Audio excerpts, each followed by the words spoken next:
What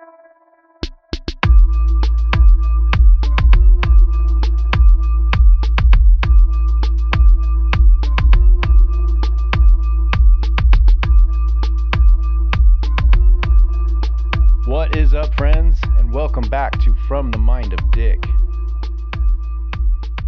So I took a long-ass break this time, and it was almost not a break. The reason it was so long is because it was basically I quit. I don't want to do it anymore.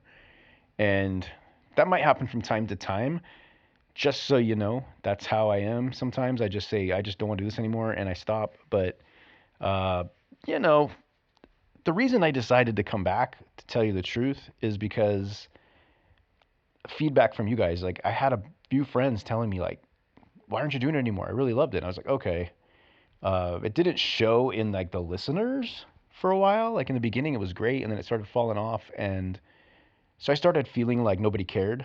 But that's not the truth. Like when I got a few people that actually care, and I'm getting these messages like, "Come on, man, put out another podcast." Then I start saying, "Okay, good. People do care, and even if it's like 5 people, like whatever, who cares, right?" Like that's one of the reasons I started getting some messages like, "Man, you haven't put one out in a while," and also I realized like I got a lot of free time right now, and it's kind of like I want to do something to occupy my brain during this free time. And the reason I have free time, like I get off pretty early from work. You know, I got a couple days off a week.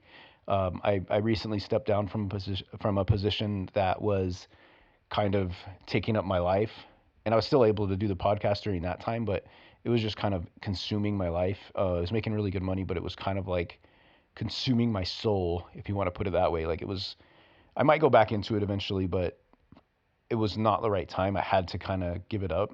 And then I was in kind of this weird transition where like I didn't know what my role was at work. And then I got kind of, honestly, I'll be honest with you guys, like, because I'm very transparent, I got kind of depressed about it because I wasn't making as much money and I felt like I didn't have a place.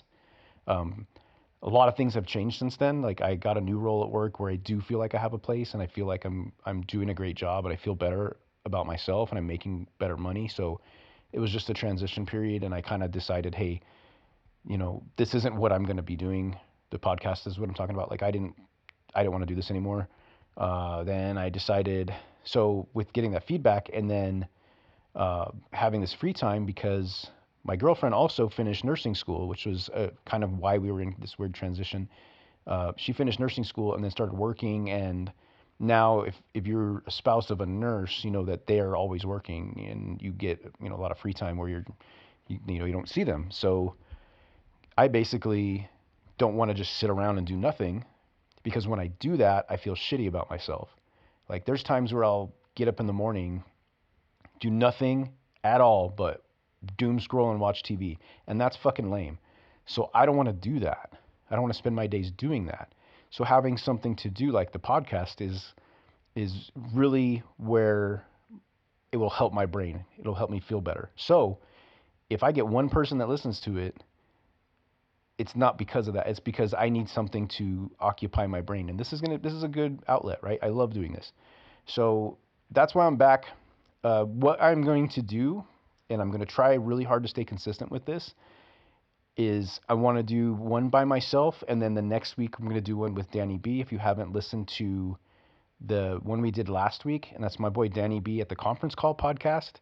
If you haven't checked out his podcast, it's fucking amazing. Like, go listen to his podcast. The dude's fucking awesome. That's why I love doing a podcast with him, because we flow, and he's funny as shit, and our talks are great. We play off each other really well. Anyway, go listen to his podcast. We started doing one together. We're calling it the Useless Information Podcast. And what we're going to do is every other week, we're going to do one.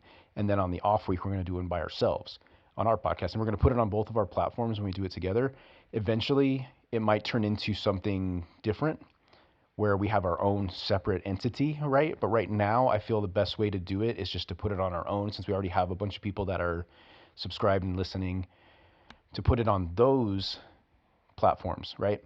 So if that ends up being something great, then we're gonna, which it already is something great. After one test pilot, we called it. It was great. So I think it's just gonna get better from there.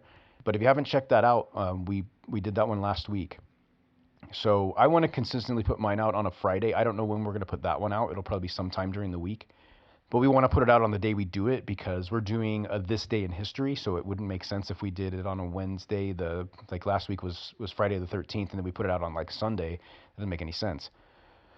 So that being said, go check out that. Go check out the conference call podcast. If you haven't done all the things on mine, one thing I'd like you guys to do for me, if you could go and like subscribe, whatever you do on like Spotify and Apple Podcasts, go to, if you haven't already, go to my Instagram.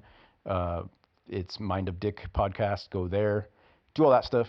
I don't like doing those shameless plugs, but it really would help me out and help me keep going doing this. If you like what I do, please go do that. So, first thing I wanted to talk about was just a couple highlights of the summer.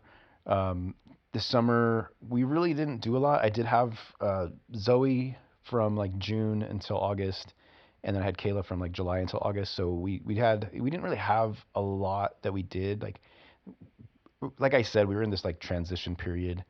I was, and my girlfriend was, where she was just working a lot, and I really didn't have a lot of money or anything like that to go do a bunch of fun stuff. But we had fun. We hung out, and just having the girls here, it just helps my heart, right?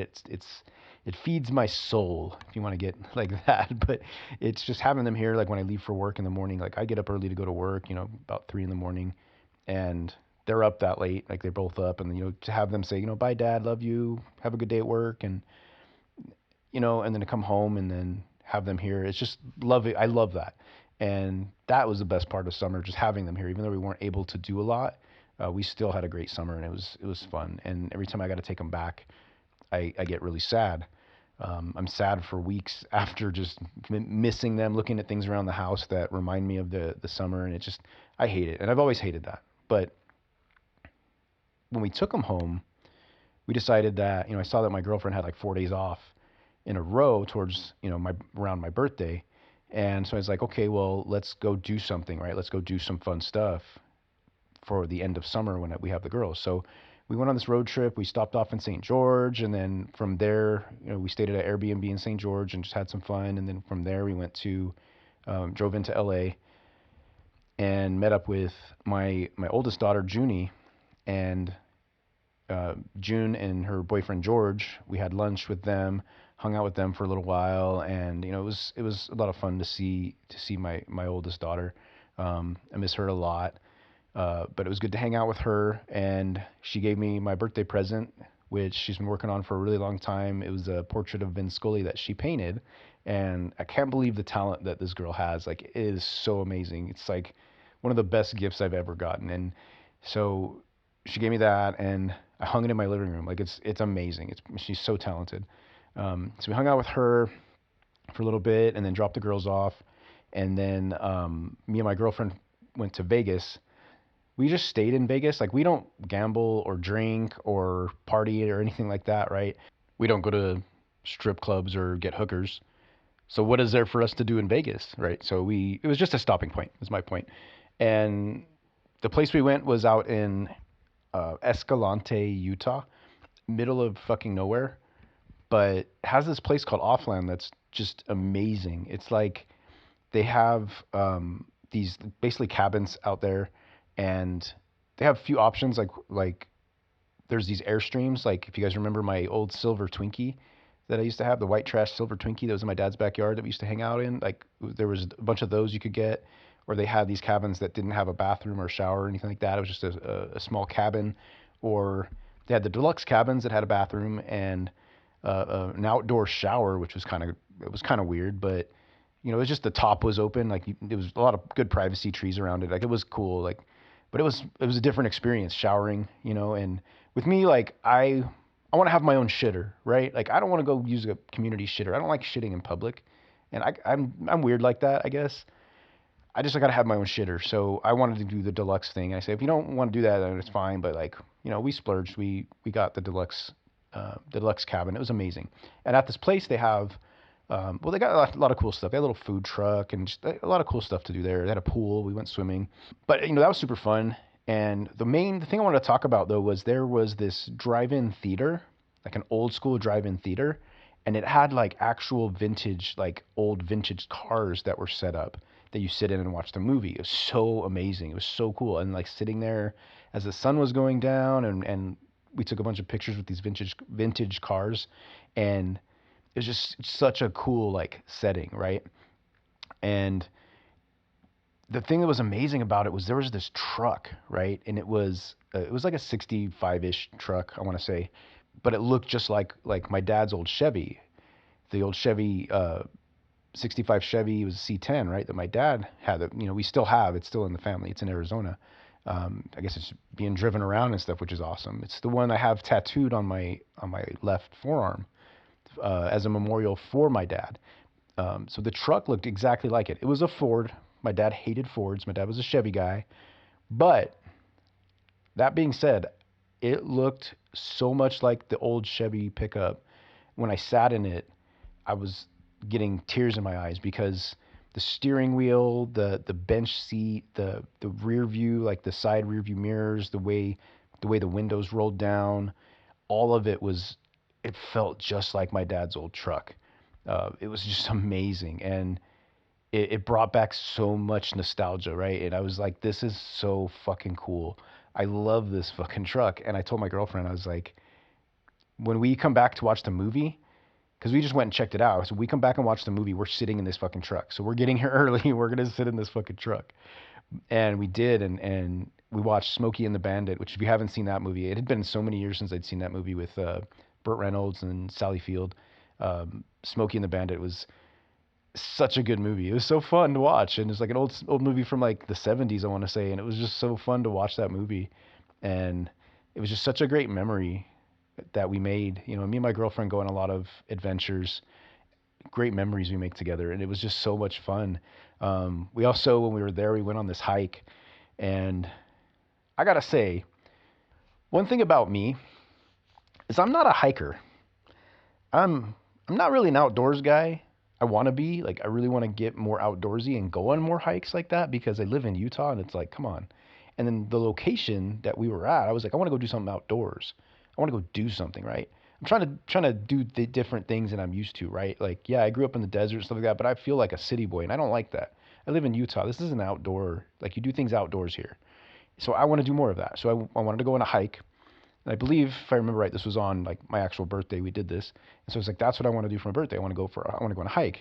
So we went on this hike, and everybody was saying, people were telling us go to the land bridge, and we didn't even know what a land bridge was, but I guess it was like 2.5 miles out. So we were like, okay, that's not bad. I can do 2.5 miles in my sleep, baby.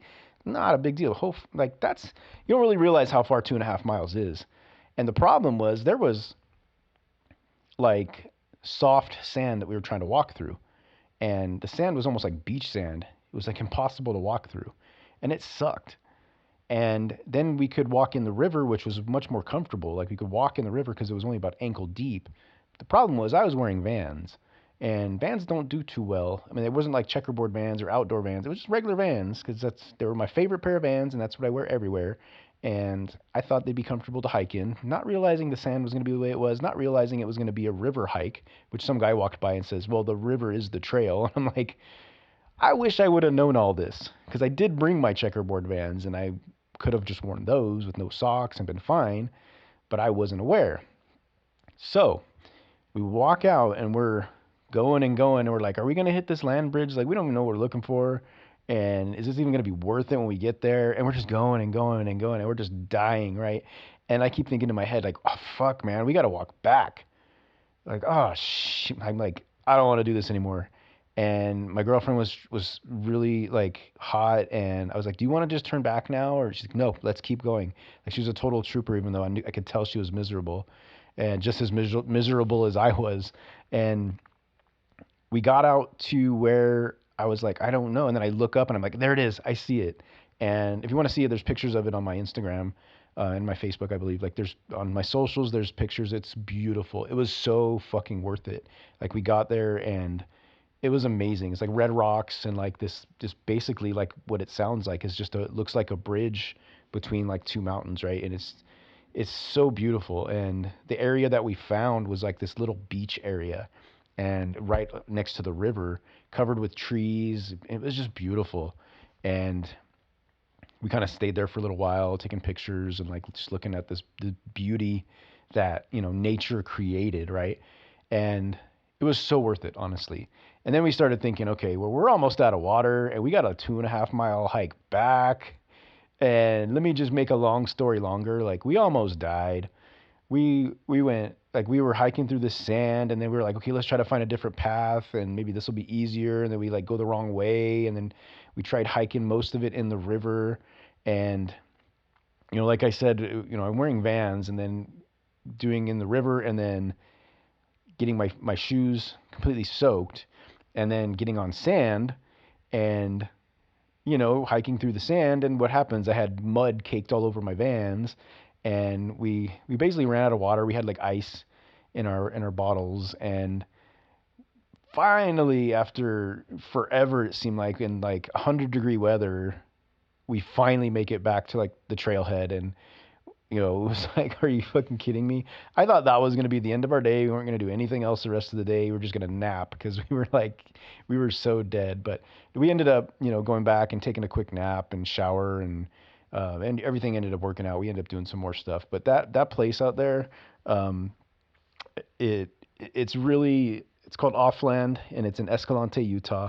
If you ever want to take a trip and just stay in a really cool ass place, check it out because it's so fun. We did not want to leave. Like, we were literally upset and getting upset and like tearing up and stuff about, I don't want to leave this place. It's so amazing. But anyway, that was one of the fun things we did this summer. The other thing I wanted to talk about was, we went, like, last summer we went to a bunch of concerts, stuff like that. It was kind of the theme of this summer, is going to concerts. But this summer we didn't really do much as far as that. But after we got back, we went back to reality for a little bit and hating it. But then we went to a concert. We went to the Dirty Heads concert. And yeah, I mean, the concert isn't really what I wanted to discuss. Like, the concert was super fun. It was amazing. Like, seeing Dirty Heads, they're my favorite band. If you don't know that, like, they're my absolute favorite band. They have a mix of like really good rap, reggae, rock, a little bit of rock, not much rock. It's more rap and reggae. It's basically what it is. Like, they have reggae with like hip hop beats, and then they're really good rappers. They both sing. Duddy B plays amazing guitar. Their whole vibe is like everything I love. But anyway, and also Slightly Stupid was there. And I love Slightly Stupid. I have since like probably high school or just after. I've loved Slightly Stupid. Since I first heard, like, oh, there's this band called Slightly Stupid that's on Skunk Records, which was Bradley from Sublime's label, right? And I've loved Sublime, so uh, Slightly Stupid I've loved since they first came out, basically. And to see them, like, I saw them last year at the same venue, and for some reason, like, it was a good show. We ended up leaving early because they were the headliners for that show. This time it was Dirty Heads, but we ended up leaving early to get out of there, and I wasn't impressed with the show. Like, I loved the songs and it was good, but they had like a little segment in between that it was kind of like I wasn't getting what was going on. It was like with this rapper guy that was just kind of like, and he wasn't even that good, and I was like, who is this guy? Like, I want to hear Slightly Stupid. I don't know who this guy is. Like, I didn't come here to watch this guy. I didn't pay money to watch this guy. Actually, I didn't pay money for that show, but I didn't come to watch this guy, so I was kind of disappointed. But this year, I gotta say, holy shit, what a good set. Like, they were so fucking good. I was blown away by how good Slightly Stupid was at this show. Uh, but this isn't really. I didn't want to talk about that. I wanted to mention, yeah, that's one of the fun things we did. But what I wanted to mention was I wanted to shout out my beautiful, amazing girlfriend Alicia. So Alicia had to work that day. Okay. So, and then, like I said, she's a nurse, 12-hour shift. It was over a 12-hour shift that day. Um, I wasn't sure if she wanted to go because, working a 12-hour shift, not, on not much sleep, and then going and standing there watching a show. Like, when we bought the tickets, I got pit tickets so we could be close to my boys. And I didn't realize she was going to have to work. I thought she was going to be off that day. So I wish I would have got seats so that she could relax because she just worked all day. But my girlfriend we got to the show a little late. We missed the elevators, which I don't care. Common Kings I really wanted to see, but we missed them. It's fine because she had to work. I get it. I just wanted to see Slightly Stupid and Dirty Heads. I was there for them. So we got there a little late, came in, and she was a trooper through the whole fucking show. Like through the whole show, she was having a good time, and I could tell she was miserable. I know her feet hurt, and she was tired. And not only that, she had to work the next day. So like she had to get up in the morning. Like we were gonna be there late till 11 ish, right? And then she had to go to work the next day at like 6. So, and I was like, "Do you want to go? Like, are we good?" And she's like, "Nope, we're gonna have fun. This is for your birthday. We're gonna have fun." And she was a trooper through the whole thing. We did end up leaving before the encore because yeah, I'm that guy. And it's funny because I was listening to the conference call podcast and he went to see Slipknot and he left early too. I was like, "We're old as fuck, dude." Sorry, Danny. We are fucking old as fuck. We're the ones going, man, traffic's gonna suck. We better get out of here early. But it was not only that. Like I wanted to get out of there for my girlfriend because I wanted to, her to get a little bit of sleep before she had to work. And she was vibing the whole time, loving Dirty Heads. I got her into Dirty Heads, and she just loves them now too. But she didn't complain. I kept asking her, "You good?" She's like, "I'm fine." The whole time, and she's just having a great time. And then, I drove home, and she ended up going to work the next day and was miserable and did all that so that we could have a good time at the Dirty Heads show. And so I just wanted to recognize that she goes out of her way and she's the most kind, generous, just she goes out of her way to make me happy. And I try my best to do the same, to go out of my way to make her happy. And that's how a relationship should be. And that's why I wanted to mention the Dirty Heads show, not just to say, "Hey, I went and saw Dirty Heads." I mean, I could talk about that all day, but I just wanted to shout out my girlfriend because it's like that's the kind of thing she does for me, and that's what a relationship should be. Is you do things for each other, you take care of each other, and you're she's just so kind and generous, and to go there and be miserable, her feet hurting, so that I could have a good time. And she even actually said, "Would you want to go with somebody else?" I was like, "Hell no, I'm going with you." And I know you're going to be miserable, but I want to have this experience with you, seeing like my favorite band. And like legit, like when I was watching my boys, like I was like tearing up, like, "Oh my God, they're right there." And I'm singing every song. And the verse that Duddy has in Franco Eyed, like if you want to go hear it, it's called Franco Eyed by Dirty Heads. That's one of the best rap verses. I nailed every line. Hell yeah. And that's a tough verse too. You gotta go check it out. But anyway, I was vibing the whole time, loving it, loving every minute of it. And my girlfriend was right there every step of the way. I gotta say, like, I worked that morning too. It wasn't a 12-hour shift. I'm not gonna say, "Oh, I worked too," but like my legs were killing me too, but I wasn't even paying attention. I was vibing to my boys, right? So that was super fun. That's one of the things we did this summer that was just great. And again, shout out to my girlfriend Alicia for just being a trooper and you know working all day and actually coming to the show and then working the next day. It was a tough couple days, but we got through it and it was so worth it. We had a great time. Love you, Dirty Heads. Okay, so last thing I wanted to talk about, well, maybe not the last thing, but the next thing I want to talk about. I have some projects that I'm working on, and I wanted to just talk about it for a little bit. Besides this podcast, and besides the podcast that I'm doing together with Danny B, the Conference Call Podcast. Go listen to the Conference Call Podcast. Listen to the Conference Call Podcast.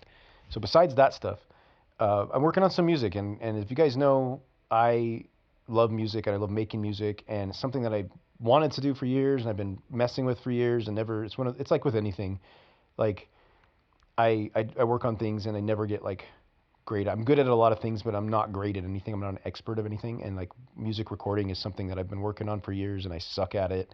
But I said, fuck it. I don't care. I want to record music, and I've had writer's block forever trying to write songs and trying to make them sound good and what kind of songs do I want to do. And so the idea I had was to bring back the What For songs and re-record them because it's something that I've wanted to do forever.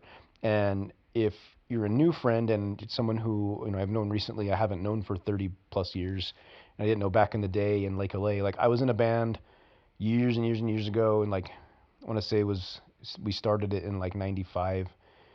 It was called What For, And What For was a punk band, just a fast punk band, and we had a little bit of like I think I wrote a couple ska songs in that with What For. It was something that I was kind of transitioning to because I kind of just learned about like ska. I had just kind of started becoming a thing, and we wanted to put some of those elements into it. And but we were more like just a punk band. And at one time we recorded this 5 song demo, and at the time it was really difficult to. There wasn't a lot of home recording going on. They had stuff you could use. They had equipment that you could use, but it was really difficult and it was really hard to get it to sound good. But my dad bought me a 4-track recorder, and I did explain how a 4-track recorder works and how I was able to do these recordings in a previous episode when I did with Danny B at the Conference Call podcast. Conference Call podcast. Um, so that there's a lot of explanation in that. So go listen to that episode if you want an explanation on how we did it. But we recorded this demo, the What For demo. And the funny part about the What For demo is it had, I'm not going to say, I've been asked not to mention the person in any of my social media, anything like that, but he took a decent sized turd and took a picture of it in the toilet. We decided to make that our album cover. And we called it an EP, even though it was more of a demo, so that we could call it the Poop EP. So it was called the Poop EP. So if you say that fast, it's the Poop EP. Poop EP. Anyway, I thought that was funny. Especially thought it was funny when I was like 17. I'm 47. I still think it's funny as shit. Anyway, the Poop EP had 5 songs on it. And they were really shitty recordings, listening to the recordings now, but we made a bunch of copies of this tape, right? We went to I want to say we went to Kinko's back in the day and made copies of the album cover, made them, we outlined the tape insert and made album covers for all of them, right? And handed them out to all our friends. I want to say we made 20 plus, maybe 30 copies and handed them out to all our friends. Just say, here's a copy of our demo that we made. Anyway, this demo kind of circulated and everybody was listening to it and everybody knew about it and everybody loved it. And it was just one of those things that became kind of a thing. And I've had a copy of that for, 30 years now and listened to it over and over again. I know these songs, by like the back of my hand. And there's always been these things about these songs that I didn't like. The way they were written, the tempo, things that I put in the songs, I felt like they needed to be done better. And since now I got, a laptop and I can record digitally and all that stuff, I felt like it was time to re-record these songs. And they've really come out good because I kind of know more. I've been doing this for a while and I know what I'm doing. I'm not an expert, of course, and I never will be. I don't want it to sound professional and perfect, but I want it to be as close to that as I can get. And I wanted to do these songs and do them the way I've always wanted them to be after listening to them for 30 years. And so that's what I'm doing. And I have a new What For project coming out. And I've released one song called What They Want. I didn't really like how it came out. I'm going to redo it. But I guess I was jumping the gun on releasing it because I wanted to get it out, right? And then I spent a lot of time on the song Not Fair because that song was one of my favorites that I ever wrote and I had ever written. I don't know, grammar's not my thing. That's one of the songs that I've always loved, and I rewrote that song in a different tempo and added a part and just changed it up a little bit because I actually added a couple parts to that song. Like if there's a bass part that I added, and because I've always heard that in my head when listening to the song, and I've always thought it was too fast. It wasn't what I wanted it to be. And now with the new recording, it's exactly what I want it to be. It sounds so good to me. So if you haven't checked that out, I have What For on SoundCloud. I have a link tree in my Instagram, so you can check out all the stuff, the podcast and my SoundCloud. It's all in the link in the bio, and I always leave links on my my What For. It's called What For Music. It's my Instagram page for What For. So if you haven't followed that yet, go ahead. Please do that. But my plan, what I want to do with that is I want to record 4 of the songs, the original songs, because there was a Black Flag cover. I might do that one too. It was Fix Me by Black Flag, and I sped it up when we used to play that live, and everybody loved it. And we decided to speed it up and make it faster. and we recorded it that way. And I always loved how the recording came out. And there's also a face-to-face cover that I did, the song called Blind. I want to put that one on there. I might redo that one too, but the way I recorded it came out so good. I might put that one too. But what my goal is to re-record the 4 original songs. I have Wimpy that's pretty much done. I'm going to release that soon. That was everybody's favorite song, White Trash Wimpy, about the guy from Popeye. I'd gladly pay you Tuesday for a hamburger today. If you don't remember, I wrote a song about that guy too because I always thought he was white trash, never had any cash. And that was a hard one to do because I had to put horns in it, and I don't play trumpet or anything, so I had to find a good horn sound to put in, and I always wanted to change certain parts of that song and make it a little longer, a little better, the transition to be a little better. It came out amazing, guys. Like, I love how it came out. But anyway, I want to re-record the 4 songs, have maybe those covers on there, and then I want to do some original songs. And I actually want to release it as an album. Like, I want to try to put it wherever I can. And it's just been like a dream of mine to like have an album, to put out an album. Period. Like, just have an album that is mine. And it's been a dream of mine for a million years. And the only one I've ever really done is that Poop EP. Poop EP. That's the only one I've ever done. And I want to have my own album out. So that's the goal. I've been recording music, and I figured because I had writer's block, I felt like the best thing to do was just re-record songs that I've already written, and maybe that will spark more writing, and it has. So I've started writing other songs, so that's great. I've started messing with some ideas.